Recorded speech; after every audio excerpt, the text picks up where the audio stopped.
ఏం చేశారు? తిరుగుబాటు అంటే నా తిండి తింటూ, నేను అనుగ్రహించిన రక్షణలో నడుస్తూ, రాత్రి ఏ దూతని పెట్ల, అగ్నిస్తంభంగా నేనే ఉన్నా మీకు ఆ ఎడారి చలిలో. పగలు సూర్యుడి వేడికి నేను ఏ దూతని పెట్ల, నేను మేఘస్తంభంలో ఉన్నాను మీకు.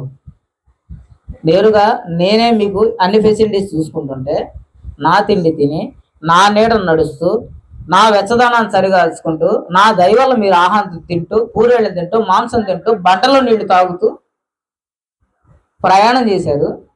అయితే మీకు అవసరం వచ్చినప్పుడల్లా మోసే మీద సనగటం,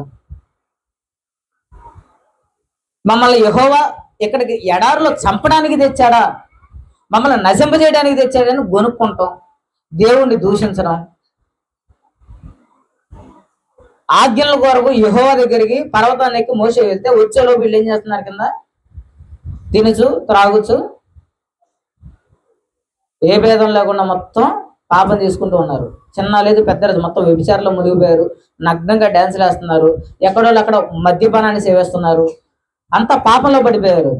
జీవం కలిగిన దేవుని విడిచిపెట్టి ఒక బంగారు దోణ చేసుకున్నారు. అహరోను, మోషే చచ్చిపోయి ఉంటాడు, మోషే రాడు, మా కోసం మా ముందు నడవడానికి దేవుణ్ణి చేయంటే అహరోనుకైనా మైండ్ పని చేయకూడదు?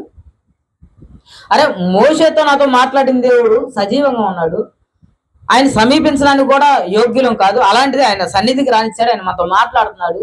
ఆయన ఉరుములు మేఘాల మధ్యలో, సముద్రం మధ్యలో ఎంత అద్భుతం చేసి తీసుకొస్తే యుద్ధం చేయమంటారు ఏంటి వీళ్ళు?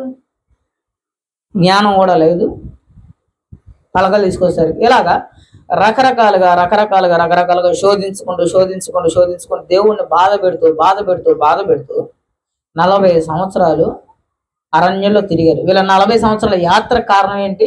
40 సంవత్సరాల ప్రయాణానికి కారణం ఏంటి? వారి అవిధేయత. ఇలాంటి మనసు మనలో ఉండిద్దేమో, చాలా జాగ్రత్తగా చూసుకోవాలి. అవిశ్వాసం అనేది చాలా ప్రమాదకరం.